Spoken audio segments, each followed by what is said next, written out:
Right, very good. It is it's 4:01, so we're going to go ahead and call to order the Solid Waste Management Authority meeting this December 18th, 2018. And would you please call the roll? Commissioner Cohen? Here. Commissioner Naffa? Here. Commissioner Greeno? Here. Commissioner Howard? Present. Chair Inscore. I am here. Would you please stand for the Pledge of Allegiance? Mr. Naffa, would you lead us, please? Pledge allegiance to the flag of the United States of America and to the republic for which it stands, one nation, under God, indivisible, with liberty and justice for all. Thank you. We'll begin with general public comment. Any member of the public can address the Solid Waste Management Authority on any matter that is on or off the agenda. After receiving recognition from myself, please state your name and your address for the record and try to limit your comments to 3 minutes. Do we have any general public comment this afternoon?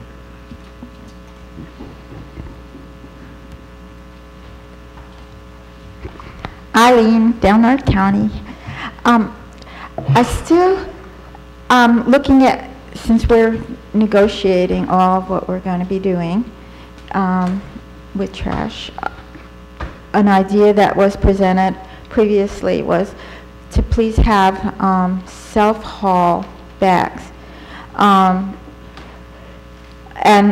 an adjustment to that would be more convenient for people who are already going to all these satellite transfer stations and the main transfer station, to not have to wait online. But then there's the issue of, well, how do we verify?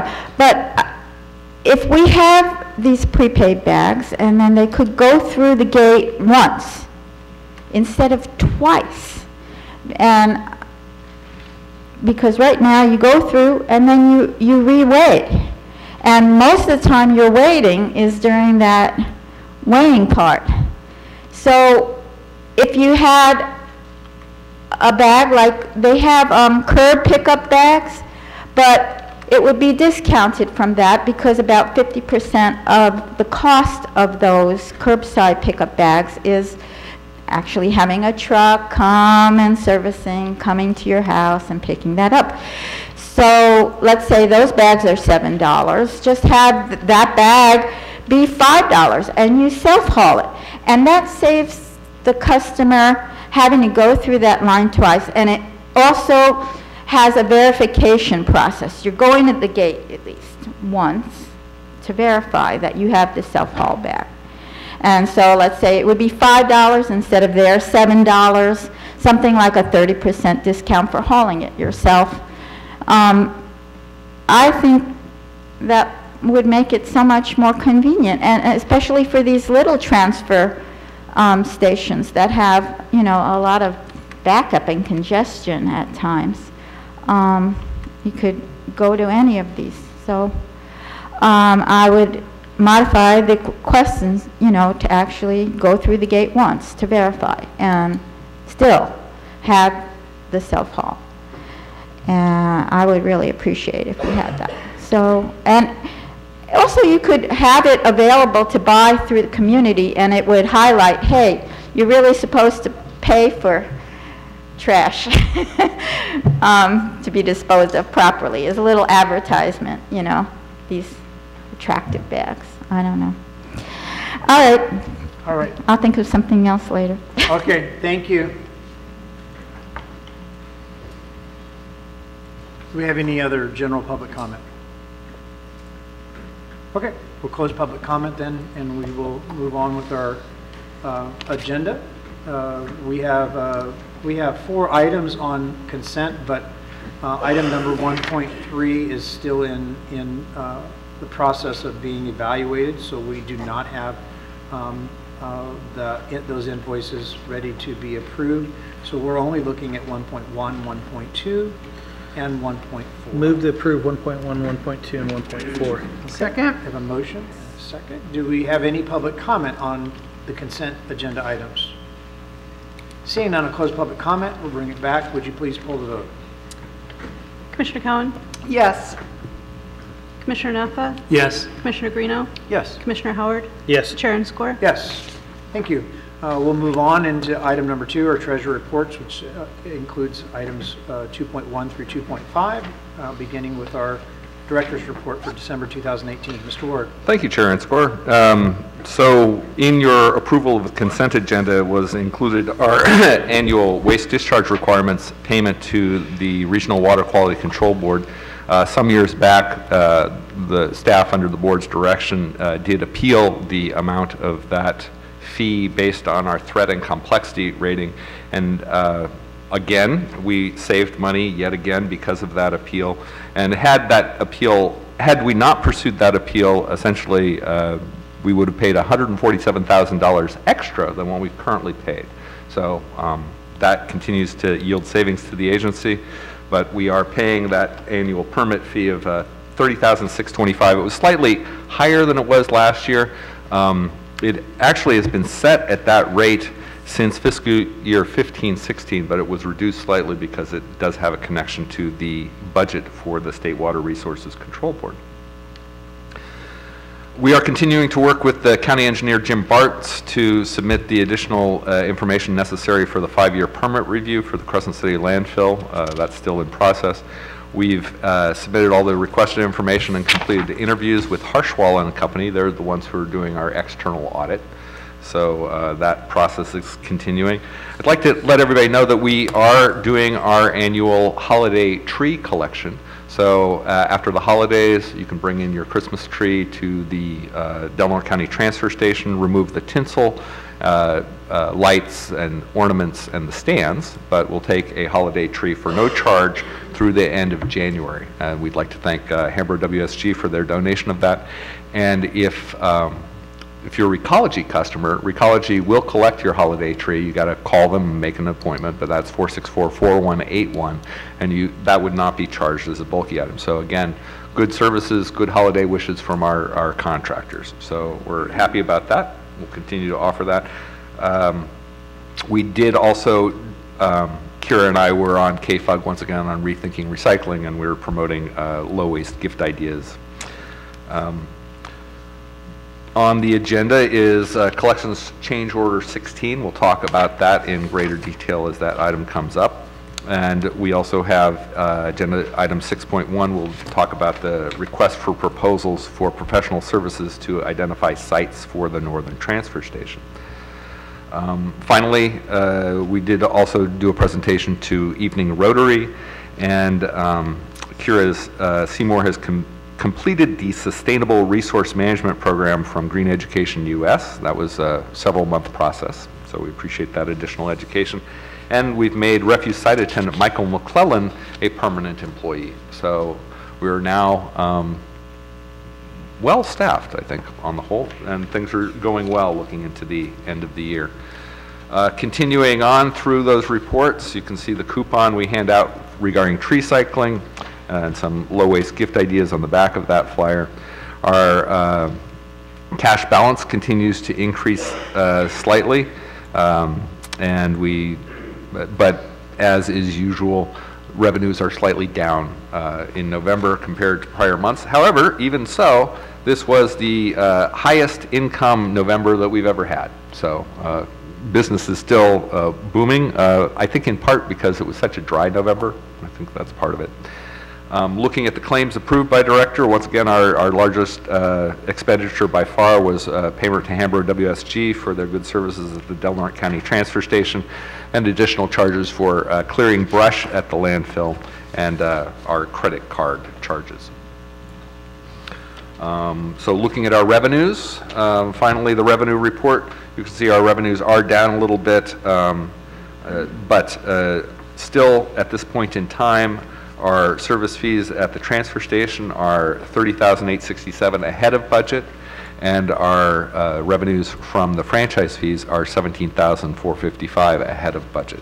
So on the whole, we're over $48,000 ahead of budget at this point in time. With that, I'd be happy to answer any questions. All right. Any questions for Mr. Ward on our finances? Nope. Okay, very good. Okay. let's go ahead and move into 3.1 and look at our water quality monitoring report. This is a report we submit twice a year. It has to be prepared and submitted by an engineer, so that's why we contract with Lawrence and Associates to prepare this report. Bottom line is that the one message they really have here is that we need to continue sampling the E4 pair. Those were the new wells we put in between the landfill mound and the nearest residences. And even though those are currently not part of our waste discharge requirements officially, it's very clear that we need to continue sampling that. So those are continued to be additional expenses, and they are not conclusively saying whether or not we have to drill additional wells, but they're saying that we need to continue monitoring the wells that we have, and then there's the possibility that more wells may be necessary in the future. Is part of the reason for that the fact that we've not been successful in being able to monitor adjoining properties as we had attempted to do? Is that? That's absolutely correct. That's exactly it. And that's part of the issue, is that the Regional Water Quality Control Board would very much like us to pull samples from those residential wells. But if we don't have permission from those residents, we can't do that. So that's where we're at. Okay. Yeah, I was just going to ask, do you know why they don't want that? Because, I mean, if I was living there, I would want to know what the quality of my water is. It's an excellent question, and in general, I think the most diplomatic way I can say this is that there is, the property owner is not immediately available, and the folks who live there are not the property owner, and have not an entirely clear relationship to the property owner. Okay. And they don't want us there. I think that's the short of it, yeah. So, okay, well, I mean, I think that we need to be aware of any change of residency there.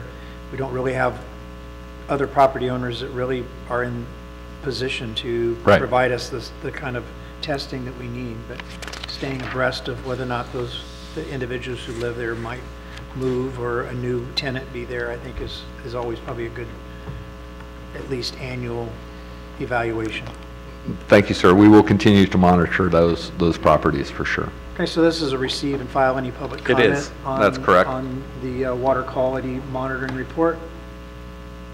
Okay, seeing none, we'll close public comment, and we'll move on to item 4.1, discussion and possible action regarding the change order. And just note that you have an updated, there was legal counsel did some clarification. There's not substantive changes, but the agreement that you have in paper in front of you is slightly different than what was in the original packet when it was posted. And we do have copies available for people if they need to see one. Mr. Ward. Okay, thank you.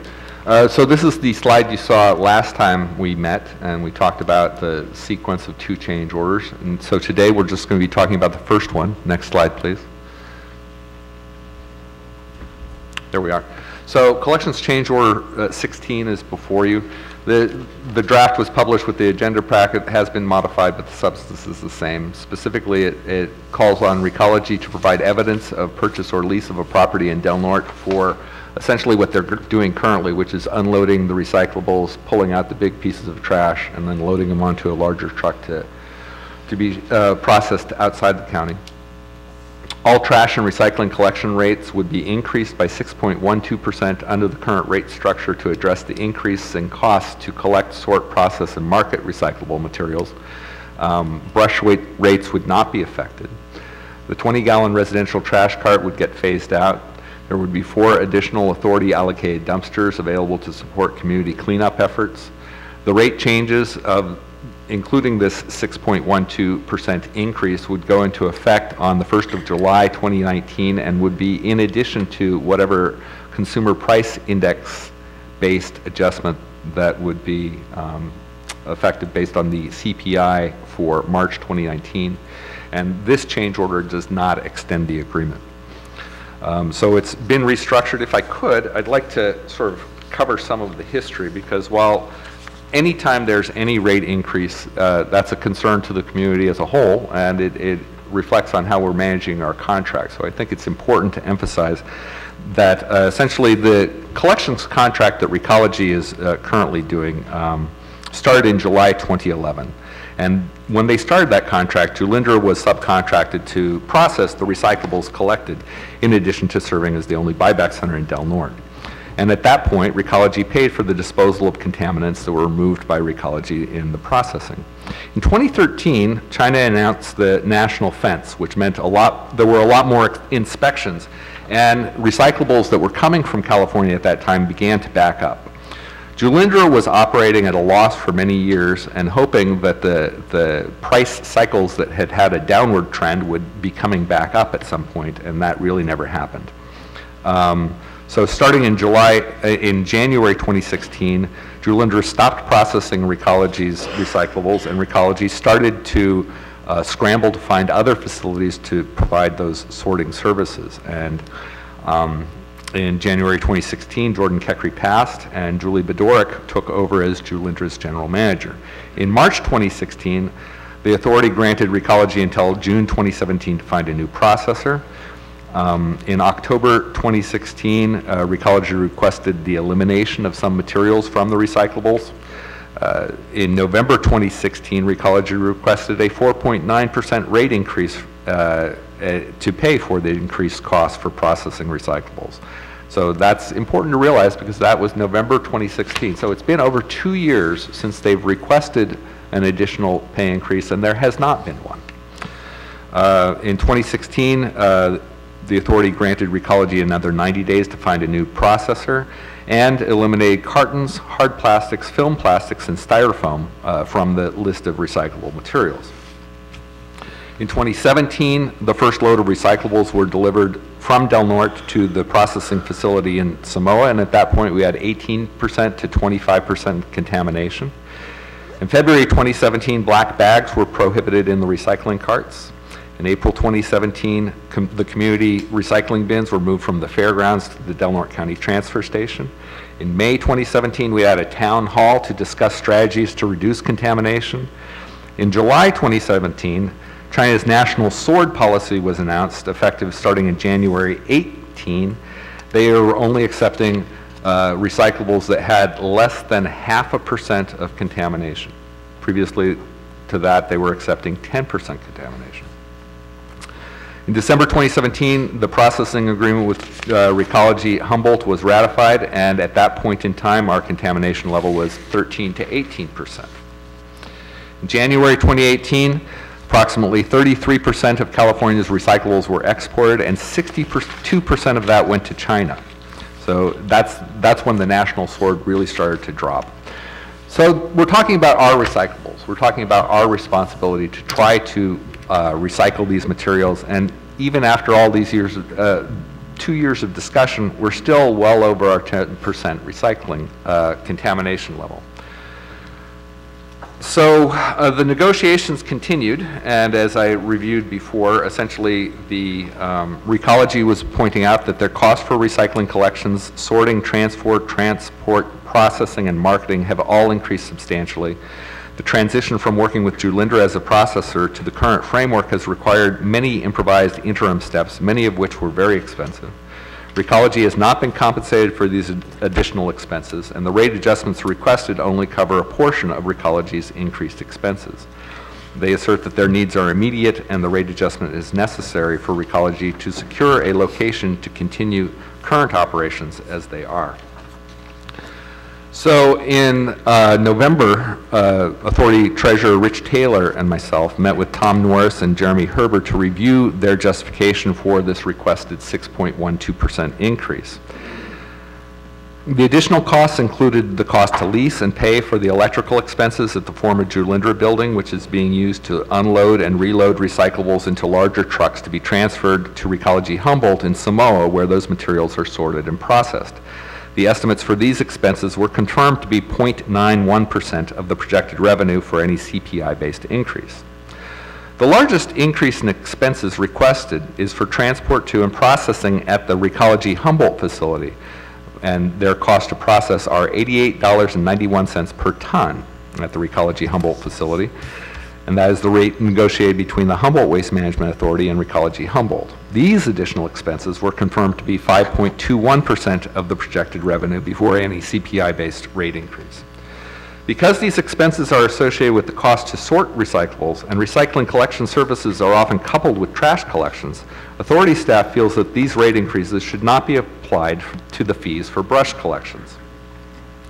So these cost increases are significant. These costs do not include the cost of baling equipment purchased from Julindra, which are used in processing corrugated cardboard, the monthly cost of a loader and the employee who drives it to load recyclables onto the transfer trailers, or the lease and electrical expenses paid to date since the closure of Julindra. If those additional costs were included, the rate increase request would have been for an increase of 7.81%.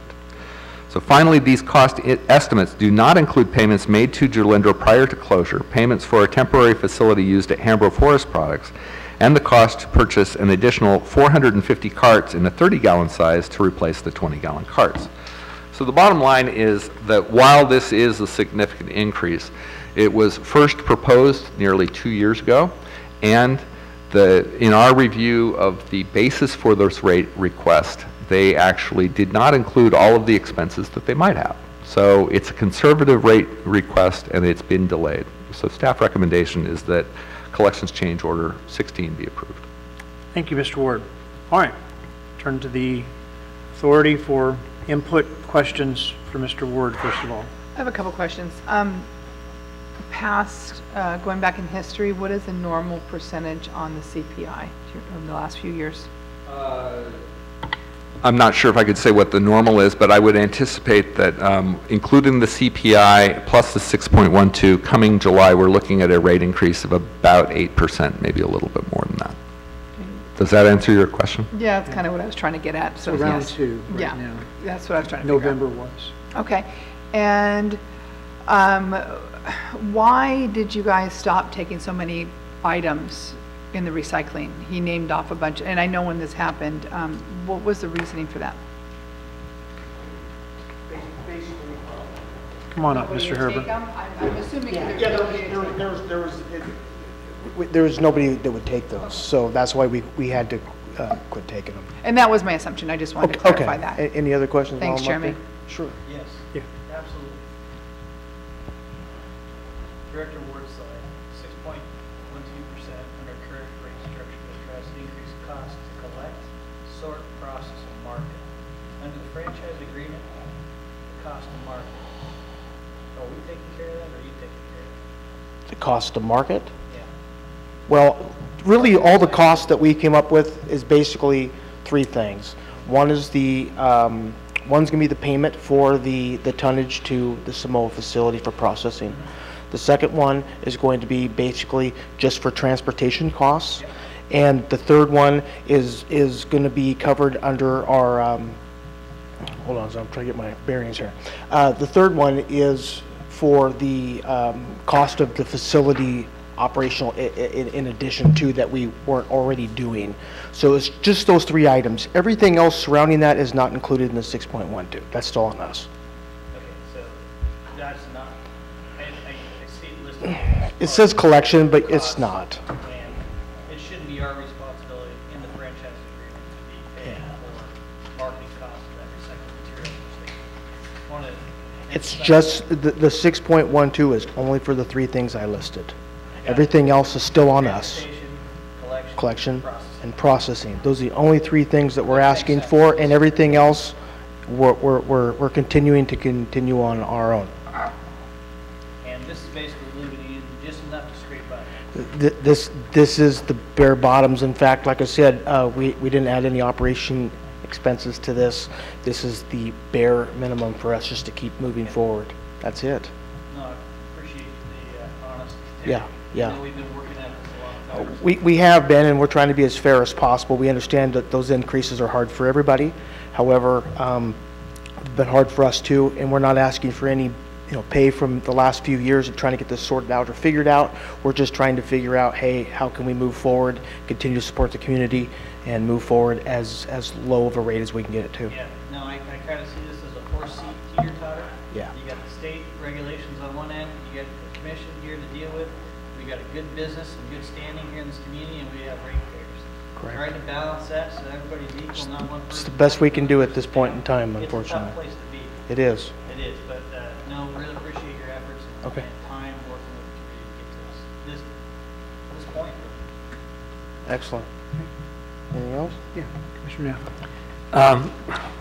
At our last meeting, Eileen Cooper was mentioning about picking up the recycling not every week, you know, and I was thinking that maybe if we tried to do that every other week, that number one, that would help cut your cost, and number two, it could help eliminate some of the contamination, because then people wouldn't have as much available space in the recycling bin to put trash. So I'm wondering, how much do you think that might help save cost? I think we'd have some backup issues. We have a lot of customers that that recycle very well, and their cans are full every week with good material. So second of all, it's not a really common practice. I just don't, unless we go to a really large can size. However, these are things that can definitely be discussed in the second phase of where we're going. I'm not really sure how to address that just yet. I mean, that's something we'd have to think about. I don't know how that would work here. Okay. We'd have to look into it. I mean, it's something to look into for sure. Okay. Yeah, I'd like to, I agree with you. I Yeah, like come on, the idea. Ed, please. Ed Fairwell, I'm the group manager for Recology East Coast Group. And to answer your question, Eli, one of the concerns, we do provide that every other week service in some areas where, for some reasons, different than the circumstances here, that it makes sense. But with the contamination issue that we have here, what happens is, if you don't pick it up every week, customers get confused, or they don't want to hold on to it, and then it goes into the garbage, and then we don't get the recycling. We get the opposite effect. May not get the contamination, but you end up getting less diversion. So that's one reason why we don't consider doing that. If that makes sense. Thank you.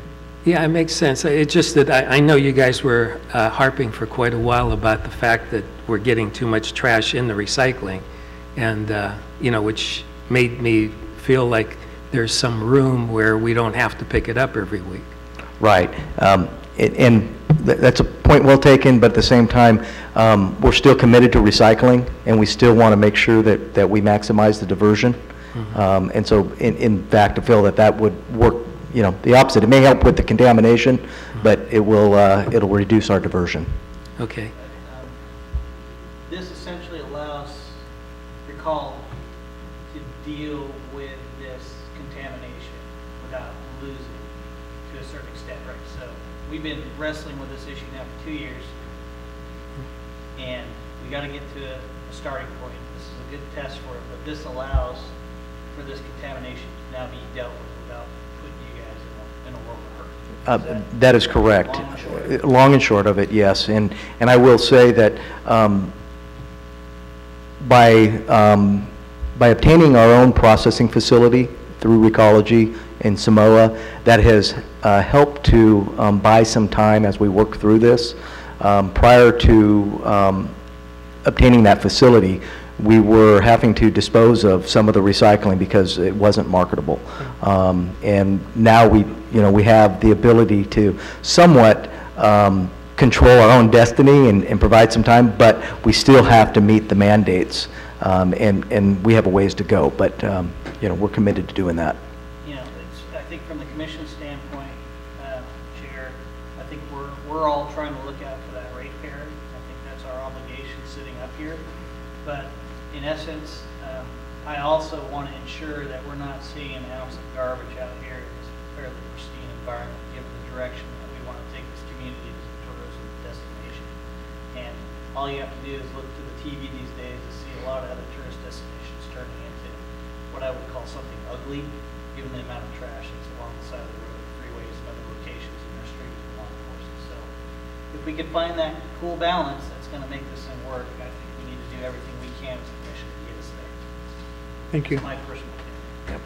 Okay. And I had another question regarding the trucking to the Samoa facility, because, so I think you were saying that you guys go 3 times a week? Correct. Okay. Is there some other way that we can help cut on that cost?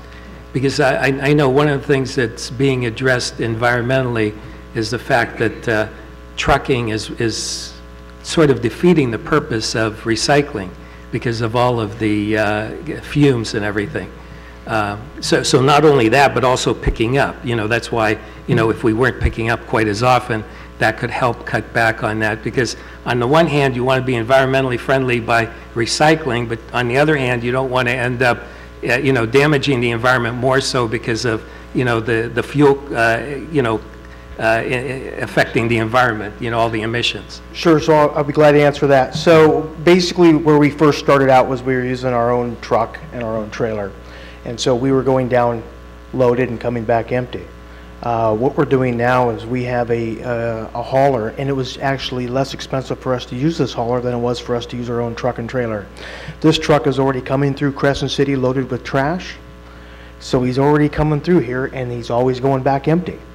So we were able to cut a deal on a backhaul, and so instead of him going back empty and blowing fumes, now he's going back loaded. He's still going to have to go that way one way or the other.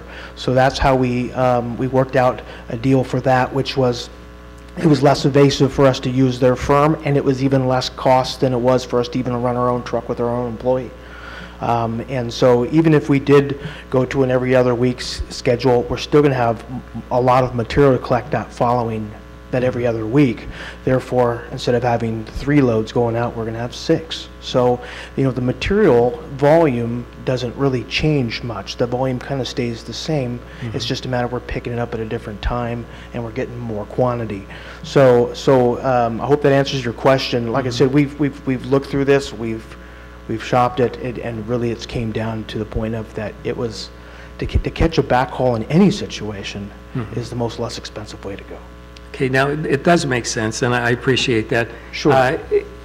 You had identified the trucking to the recycling facility in Samoa as $97,000. Was that before this arrangement? No, that is the current arrangement. Okay. Yeah. Okay, great. Well, thank you. Okay. No, and again, we're dealing with a commodity here. It's going to have to be transported out of this community one way or another. Everything comes, Whatever that cost is, it's going to fluctuate. As somebody in the trucking business, I know what you're dealing with. And first and foremost, getting to this air quality issue, we have the toughest air quality standards in the United States with the regulations that are coming down from CARB. Those vehicles have to meet emission standards annually and being reported upon. I guarantee you, either whether it's you doing that transport Right. or your contractor, they're meeting those standards. As you can tell, the fleets on the road today are 10 times better than they used to be. Yeah, and if That's you just look from at it, personal I mean, experience. out of all the materials that come into Delmar County, they're all trucked in here. And so whether they go out as trash or Yeah. they go out as recyclables, they're going to go out in a truck. Yeah, and I appreciate Recology taking advantage of that backhaul to ensure that Abs- we're coming back in loaded. Again, we search for the lowest possibilities to keep these rates as low as possible for our community. That's in the best interest, not only for us, but for our community as well. I live here as well and pay rates. So, you know, I want to keep that down for me as well. So there's a dual interest there. Anything else? Mr. Graham?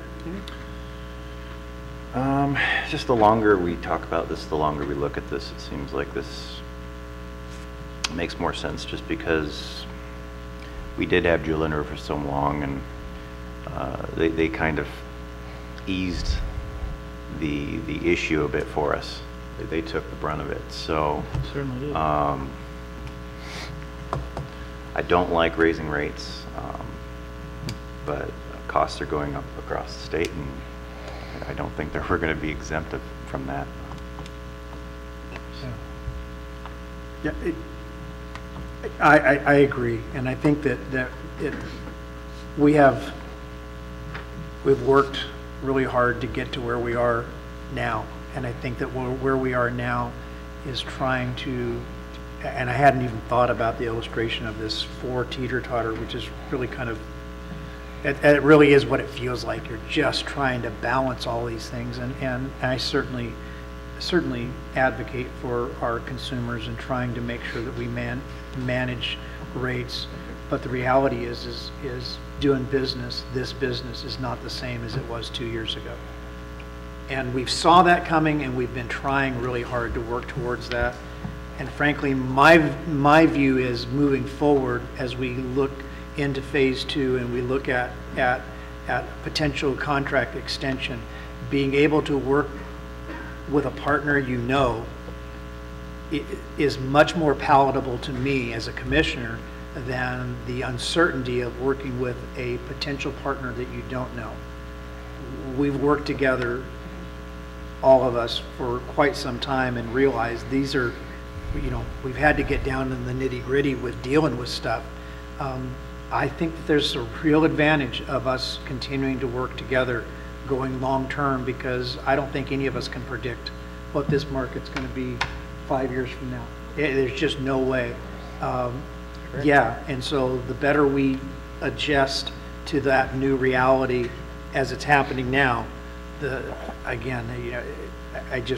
very much appreciate Recology's willingness to continue to engage on this, on what has been a very slow process. It's been slow and long, but it's been being the one commissioner that has tried to walk through this whole process, through this whole period of time, even prior to where we are now, even seeing these things coming, it has felt like molasses at times. But I think that we are at a place that is a reasonable adjustment, both to our consumer as well as to Recology and the authority, that keeps us in business. And ultimately, it's business for the customer too. They've got to be able to roll that card out and know that somebody's going to pick it up. So, yes. I wanted to ask both you and Ed, so the 6.12%, and I know we have change order 2 planned for a year from now. So in other words, what I'm getting at is that I'm hoping that we can find some creative ways to maybe lower costs. So if that's the case, would we then be able to readjust this 6.12% and bring it down? Time will tell. However, once we get into phase 2, once we try to figure out really where the new direction is, we're talking about a different type of collection system. Depending on where this really goes, which is still a little unknown right now.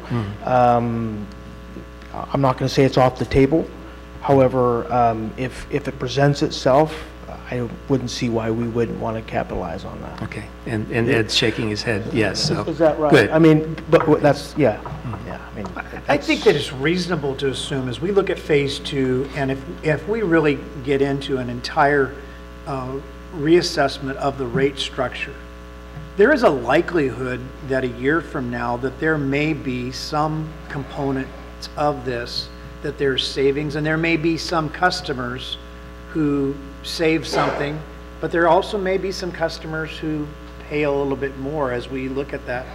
Until we start looking at those numbers, That's how it was before. yeah, until we, there's, but I think that it will be wishful thinking to assume that the overall process of moving material, both recyclables, out of here, that this number is going to significantly decrease unless something changes globally.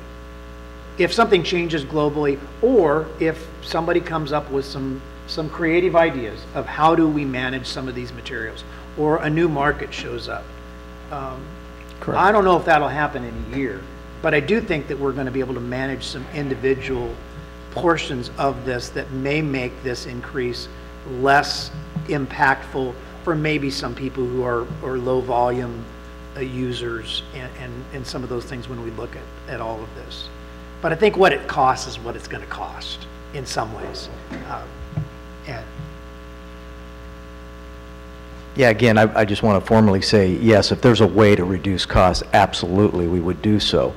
But your point is well taken, that you know, in the next year, our operational costs not likely to change, but if something changed globally, you know, and the market turned around, for instance, that would certainly have an effect on it. There's no signs of that today, but if it did happen, most certainly. One of the things that, as we negotiated this, we realized that we had an opportunity to obtain the Jalindra facility, and that's, I will tell you, that's what we're moving forward with. This increase is allowing us to move forward and invest in the community. If we weren't able to do that, and we got to the point where a facility wasn't available and we had to find a new facility, possibly construct a new facility, costs were going to be much greater. So what we're doing now is kind of managing cost and keeping cost, keeping the increase as minimal as possible. Thank you. Yeah. Okay. Any other questions? All right. Let's open up public comment then. Do we have any public comment regarding collections changeover 16? Ms. Cooper.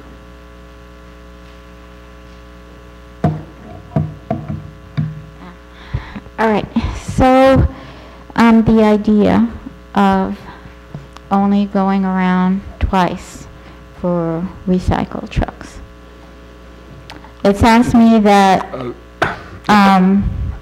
the convenience for this company that is up here and they want to work every week.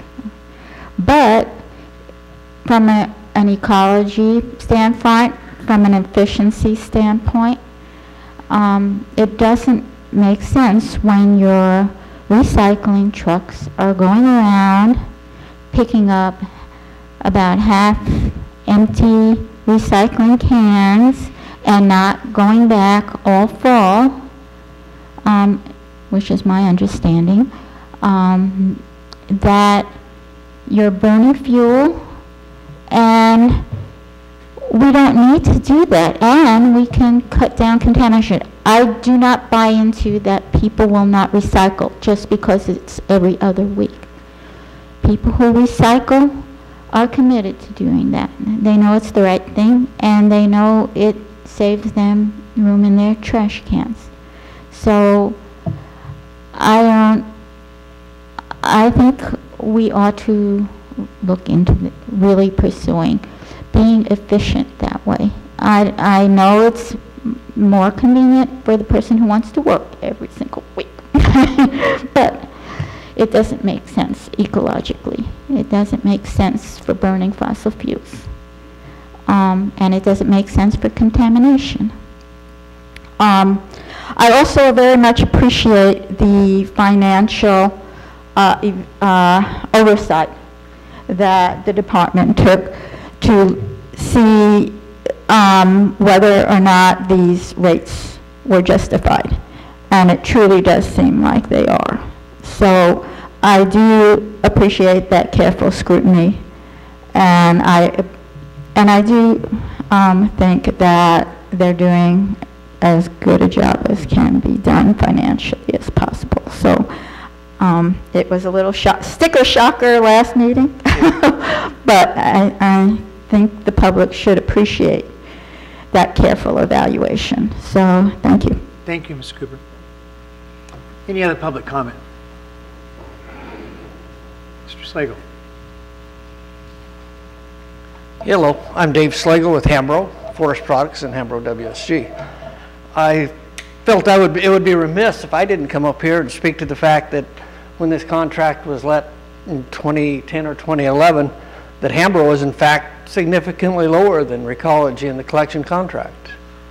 Hambro owns buildings in Crescent City, or the county, that would have been utilized for this purpose, and it wouldn't have been necessary to raise rates in order to purchase a building, including the fact that Hambro stockholders who were stockholders in 2010 and 11 are still stockholders of Hambro, and so that's why I feel that it's necessary for me to at least come up here and mention this, in addition to the fact that the collections that are brought into us, we remove recyclables from the waste stream, and our revenue's gone down as a result of that as well.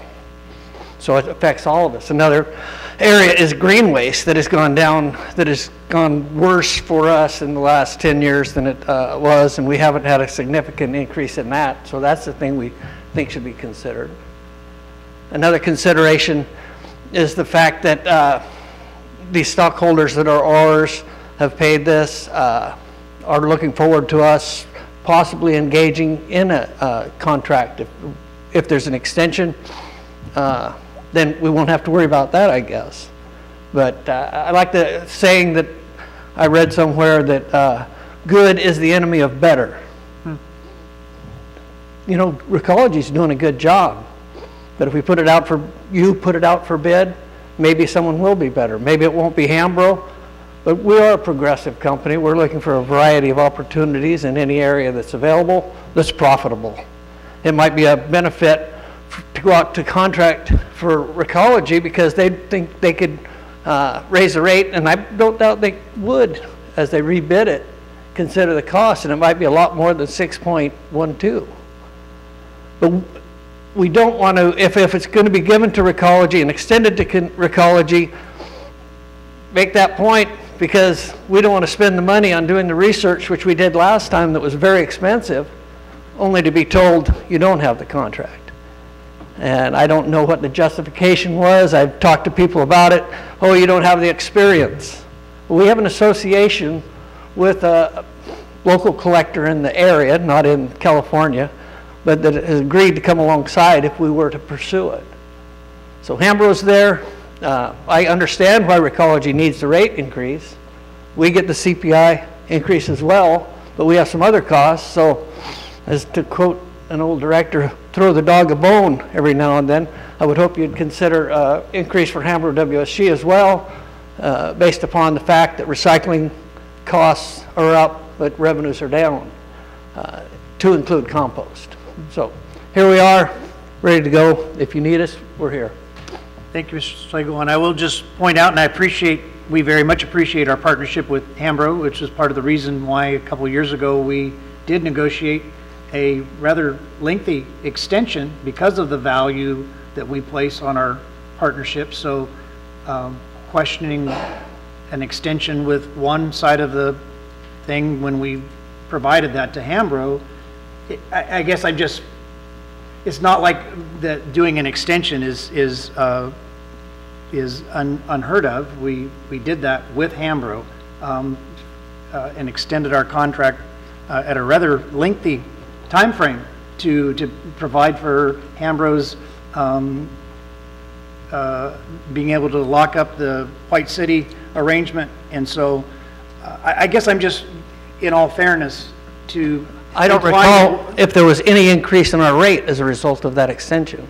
But Hambro came to us to negotiate that extension. And I know that predates you, but again, just no, like it doesn't predate me. I out, was there when we considered that. I wasn't in the position of CEO. All right, I know. But I was there. We can do it for that price. We entered into a contract and said we could. We entered into a bidding process and said we could do it. Sure. Whether we couldn't or not, you know, this changed things dramatically, but we don't know that we would be back here asking for a 6.1% increase. Yeah. My point is simply that we have worked together with both of our partners to try to continue that partnership, and when Hambro came to us and asked to negotiate for the possibility of an extension, we were happy to do so. That's my only point, and we were able to do that. That's the only point that I'm making. Okay, as I understood it, and we're trying to do the same thing with Recology. That contract needed to be extended was the mandate that said we had to have an agreement, not with the landfill, which we were able to negotiate and then come back to you. Right. So. Okay. Thank you. No, and fair enough. I understand that the point Mr. Slagle is trying to make here. You know, I was here on the Chamber of Commerce when the advocacy was taking place. Hambro was there, Recology was there. I saw what was going on. It was clearly obvious. I knew what side of the issue I stood on too at the time. And even though I wasn't in the role, none of us here were in the current positions we are now. We are in the position we are now because of times in history when things need to be dealt with. Moving forward, how we react going forward with this extension, we're not there yet. No. We're not there yet. none of us have a crystal ball where this is going to lie. Hambro at the time put their best guess on paper. I know that for a fact, talking with your president at the time. You guys made a good pitch, no question about it. I was here for every step of the way advocating for you. But I do want you to be aware that we have a current contractor in place. We're going to do our best to make sure they're successful businesses in town.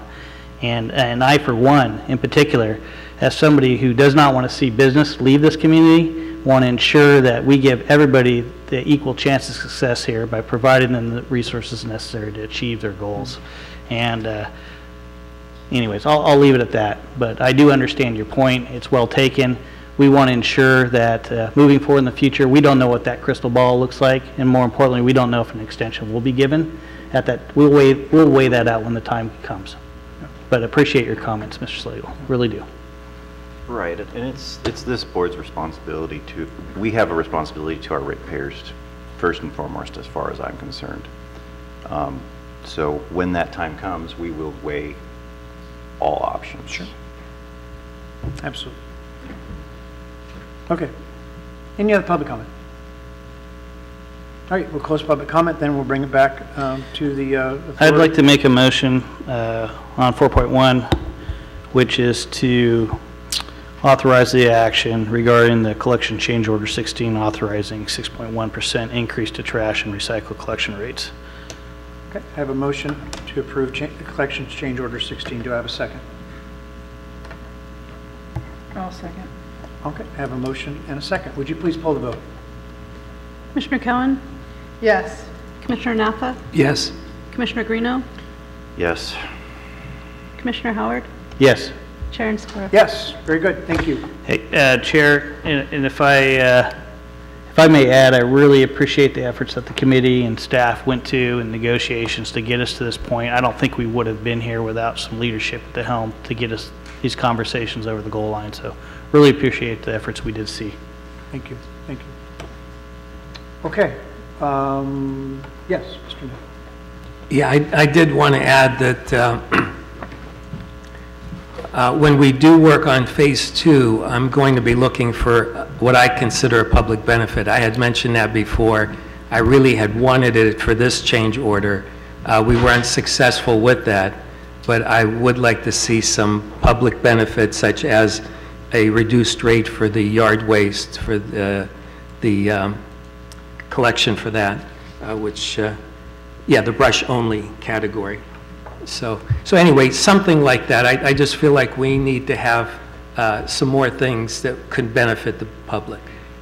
So, thank you. Thank you. All right, we have nothing under transfer station items. We do under 6.1 have a discussion regarding the RFP for site identification, assessment, and environmental review for North County small volume transportation. Mr. Ward, you want to address this? Yes, this is included mostly for the board's information as it's an area of great interest for many. The RFP has already been issued and advertised, and we anticipate that we'll get proposals back before the end of January, and that we'll be poised to select a contractor at the February meeting. All right. Any questions for Mr. Ward on the RFP? Okay. That takes us then to, yes. Yeah, I did want to ask, because I wasn't around when the Klamath station and the Gasky station were put in place. So were they two different companies, or were they the same? Excellent question. It also predates my time here. The county owns the property in Klamath, where the Klamath transfer station is, and the Gasky transfer station is on Forest Service land. So we actually pay rent to the Forest Service for that property. So both of those were developed on public land one way or another. So there was no, I am unfamiliar with what the process was to identify these sites and to open them up. Okay, thanks. Okay. Do we have any public comment regarding the RFP for the location and possible sites for the North County station? Okay, close public comment, and then we are at the end of our regular agenda. We do have a closed session item for our public employee performance evaluation We do not anticipate that there will be anything to report out from that, so we will adjourn from, into closed session, and then we will adjourn until at the end of that, to our next meeting, which will be January 15th, right here at 4 p.m., 2019. What's that? Is it going to be January 15th? Oh, Yes. yes, for two of us. yes, two of us will be flying back from Oakland on January 15th. And so, 22nd? yes, We have a supervisors meeting, so just make sure it's, Can we, late? 4 p.m., 4 p.m., 22nd? yes. works for me. Okay. Works for me. We'll try to schedule that. Thank you. Okay, all right, we're going into closed session. Thank you.